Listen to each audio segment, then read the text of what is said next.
Feather soft and light, fluffy, easily torn into wispy strands, and practically melting in your mouth. This is the kind of bread many are obsessed with and can't get enough of. This kind of bread typically always includes fat, whether liquid or solid. Fat always seems to be added in one way or another. Although to make bread, we actually only need 4 ingredients: flour, water, yeast, and salt. Fat is frequently treated like a 5th necessary ingredient. It's not actually needed, but it's so common that you'll find it almost everywhere in all types of bread. From super enriched breads like brioches to flatbreads. So why is that? What role does fat play in baking, and what's the best way of using it?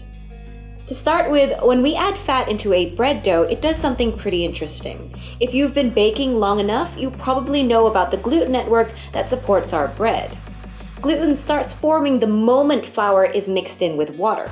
Proteins in the flour link together to form gluten strands. These gluten strands connect and link up to form longer strands. When we properly knead the dough, we realign the strands into a sturdy gluten network. This gluten network is a big part of what makes our bread capable of holding in the carbon dioxide gases produced by the yeast, so our bread can rise. In breads without fat, take baguettes or many other artisan breads, this process of gluten formation and gluten development goes very smoothly, turning the strands into a very strong network, which results in a crispy crust on the outside and chewy crumb on the inside. It's certainly not soft and tender, it's strong and solid thanks to the firm gluten network. Now, with fat involved, the process of gluten development doesn't go as smoothly. Fat actually competes with water in getting to the flour, making it more difficult for gluten in general to form, and it also coats the gluten strands, preventing them from linking up. This shortens the gluten strands and results in denser breads with smaller air pockets throughout rather than big irregular holes. These underlying factors make for a very soft and tender piece of bread. When it comes to bread volume, you might think that because fat weakens the gluten structure that holds in the gas produced by the yeast, then consequently fat would always cause the bread to end up with less volume. But this isn't always the case. At sufficient amounts, fat actually makes the bread more voluminous. This is actually because fat in bread can create a film that stabilizes gas bubbles in the dough along with the gluten network. If there's enough of it, this film helps keep the gases in the dough, hence a fluffier bread. Additionally, while fat interferes with gluten development, it also lubricates the dough, making it more stretchy and easier to handle. Fat also does not evaporate the way water does, so they help in retaining the moisture inside the bread, keeping it fresh longer and extending the bread's shelf life.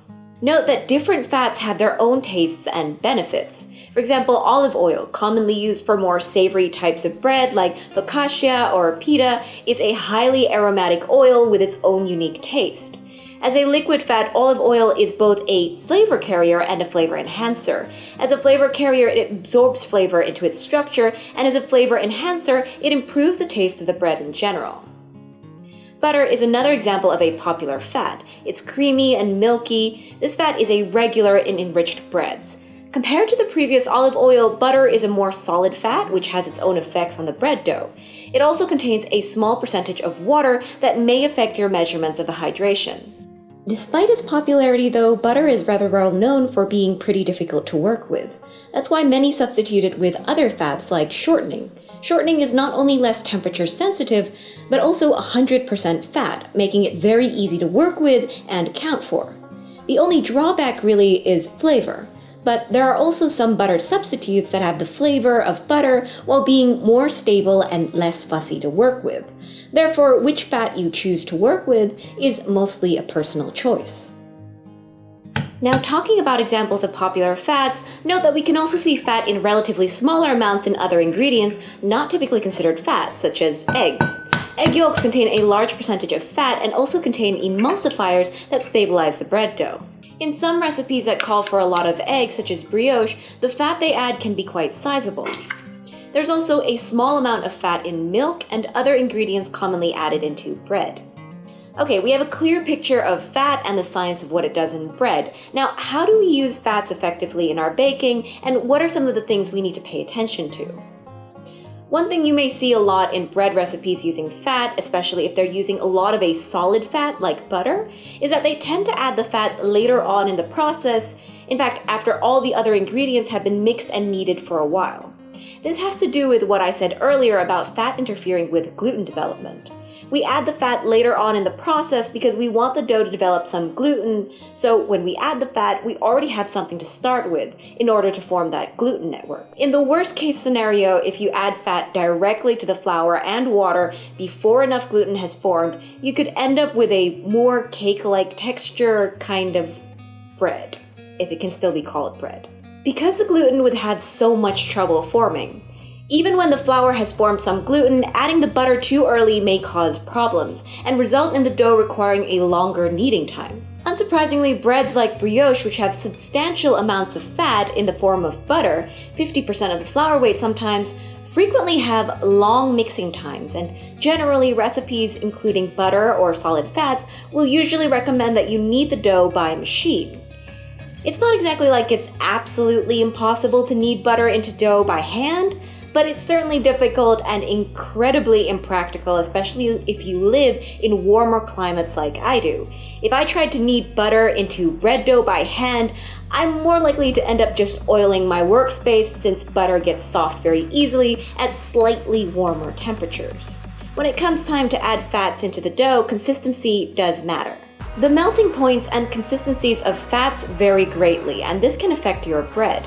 Solid fats like shortening have been shown to improve bread volume more than liquid fats. This is an interesting fact to keep in mind if you're looking to make a super fluffy loaf. Now, of course, mixing fat into bread isn't the only way to use it in bread baking. Fat is also used to grease down the sides of a container where you don't want the bread or bread dough to stick to, such as a loaf pan or a bowl that the dough is resting in. We particularly like using a bit more oil to cover lower hydration breads. That allows the bread to keep moist because it has an extra layer of oil surrounding it, and it also makes it easier for us to handle the bread without adding more flour. If the bread dough is already pretty low in hydration, adding more flour can cause a lot of problems, so giving it a small amount of oil to help prevent it from sticking is very helpful. Fat is also useful as a glazing, especially butter. The way it melts into the crust of a baked bread and adds flavor as well as softens the bread just takes the bread to another level. This glazing makes the bread better to look at too, which can't hurt, right? And that's it for today. Thanks for watching and bye! If you like this video, make sure to give it a thumbs up, leave a comment below, and subscribe to the channel, as well as check out some of our previous videos on bread if you're interested.